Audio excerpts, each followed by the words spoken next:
Hi friends, నేను మీ సీతా మహాలక్ష్మి. ఈనాటి కథలకి స్వాగతం.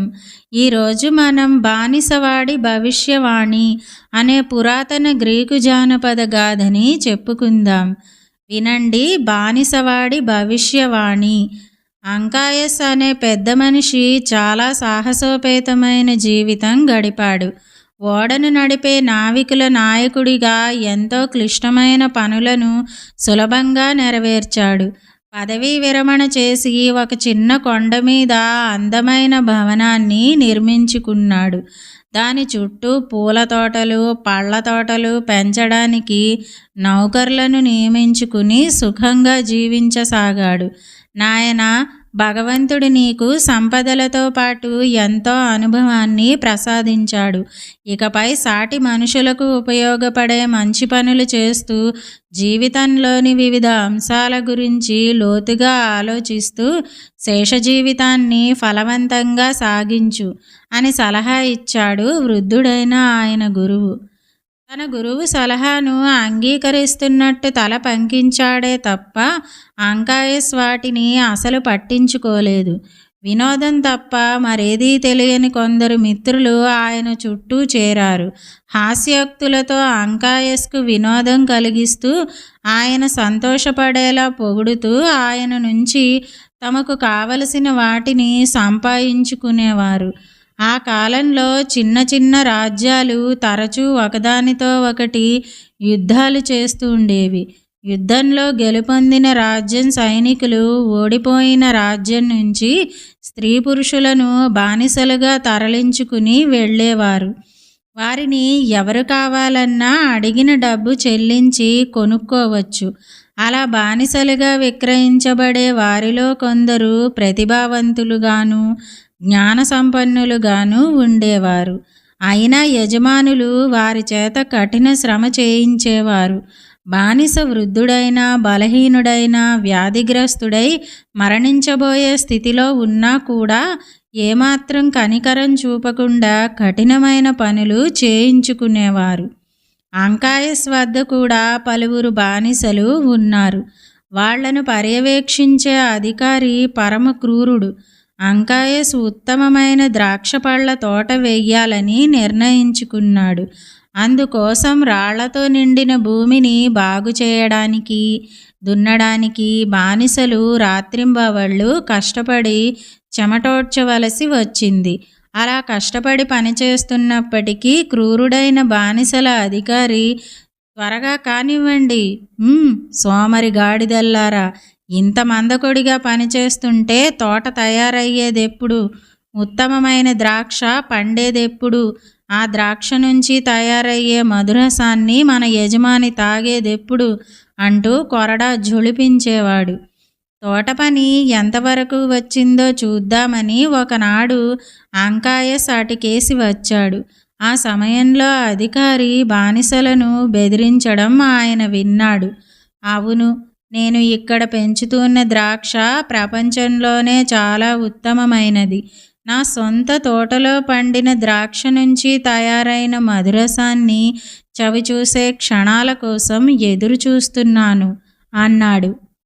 మూర్ఖుల్లారా, విన్నారా మన యజమాని మాటలు? మీరు పండించే ద్రాక్ష నుంచి తయారయ్యే మధురసం కోసం ఆయన ఆతృతగా ఎదురు చూస్తున్నారు అంటూ కొరడాతో బానిసల వీపులను చెళ్ళుమనిపించసాగాడు. అయ్యో అని బాధతో మూలిగిన ఒక బానిస, ఈ తోటలో పండే ద్రాక్షల నుంచి తయారయ్యే మధురసాన్ని యజమాని ఈ జన్మలో చవి చూడలేడు అన్నాడు మెల్లగా. అయినా అది పర్యవేక్షకుడికి వినిపించడంతో, ఏమన్నావురా దుర్మార్గుడా అని గద్దిస్తూ అడిగాడు దిక్కులు పిక్కటిల్లేలా. ఏమన్నాడేమిటి అని వెనక్కు తిరిగాడు యజమాని అంకాయస్. పర్యవేక్షకుడు బానిస మెడపట్టి ముందుకు తోస్తూ, ఈ వెధవకు పిచ్చెక్కింది, అందువల్లే ఏదో వాగాడు, మీరవేం పట్టించుకోకండి అన్నాడు. ఏం చెప్పావో దాన్ని మరోసారి చెప్పు అని ఆజ్ఞాపించాడు యజమాని. ఈ తోటలో కాచే ద్రాక్షల నుంచి తయారయ్యే మధురసాన్ని మన యజమాని రుచి చూడలేడు అన్నాను. అని చెప్పాడు బానిస. అంతటా కొంతసేపు మౌనం అలముకున్నది. యజమాని ఆ పొగరుబోతు బానిసను కఠినంగా శిక్షించగలడని అందరూ అనుకున్నారు. అయితే అంకాయస్ అక్కడి నుంచి మౌనంగా వెళ్ళిపోయాడు. రోజులు గడిచాయి. ద్రాక్ష తోట విరగ కాచింది. నిగనిగలాడే ఆ ద్రాక్ష పళ్ళ నుంచి మధురసం తయారు చేయడానికి దూర ప్రాంతం నుంచి నిపుణులైన వారిని పిలిపించారు. మధురసం తయారయ్యింది. దానిని అందమైన మధుపాత్రలో నింపి యజమాని ముందున్న మేజాబల్ల మీద ఉంచారు. అంకాయస్ పరమానందం చెందాడు. దానిని రుచి చూడడానికి ముందు ఆనాడు భవిష్యత్తు చెప్పిన బానిసను పిలుచుకురమ్మన్నాడు. మధురసాన్ని సేవిస్తూ తమ యజమాని బానిసను శిక్షించగలడని అందరికీ అర్థమైంది. బానిస రానే వచ్చాడు. వాడి ముఖంలో పశ్చాత్తాపం కానీ భయం కానీ లవలేశమైనా కనిపించలేదు. ప్రశాంతంగా నిలబడ్డాడు. అంకాయస్ గట్టిగా నవ్వుతూ, ఆనాడు నువ్వు మూర్ఖంగా పలికిన మాట గుర్తుందా? ఇప్పుడు చూడు, నేను అదే తోటలో పండిన ద్రాక్ష నుంచి తయారు చేసిన మధురసాన్ని రుచి చూడబోతున్నాను అంటూ తన వెనక ఇరువైపులా నిలబడ్డ తన మిత్రులు సేవకులకేసి ఒకసారి గర్వంగా చూసి మళ్ళీ బానిసతో ఇప్పుడేమంటావు అంటూ నవ్వసాగాడు. చేతికి అందింది నోటికి అందకపోవచ్చు కదా అన్నాడు బానిస ప్రశాంత కంఠస్వరంతో. అంకాయస్ మరింత గట్టిగా నవ్వుతూ మధుపాత్రను అందుకున్నాడు. ఆ క్షణమే ఒక సేవకుడు పరుగు పరుగున వచ్చి, ప్రభు, కూరలు తిరిగిన భయంకరమైన అడవి పంది ఒకటి మన తోటలో పడి నాశనం చేస్తున్నది అన్నాడు. ఏమిటి, అడవి పందా అంటూ మధుపాత్రను మేజాపై ఉంచి దాపులా గోడకు వేలాడుతున్న ఖడ్గాన్ని తీసుకుని అడవి పందిని చంపడానికి పళ్ళతోటకేసి పరిగెత్తాడు అంకాయస్.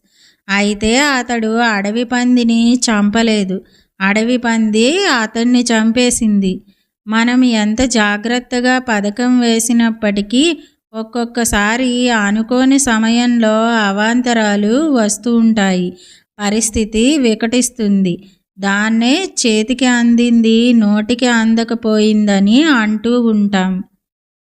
ఇదండి బానిసవాడి భవిష్యవాణి అనే పురాతన గ్రీకు జానపద గాథ. ఈ కథ గనక మీకు నచ్చినట్టయితే లైక్, షేర్, కామెంట్ చేయండి. మరిన్ని మంచి కథల కోసం మా ఛానల్ను సబ్స్క్రైబ్ చేసుకోండి. మళ్ళీ మరొక మంచి కథతో కలుసుకుందాం. అంతవరకు వింటూనే ఉండండి ఈనాటి కథలు.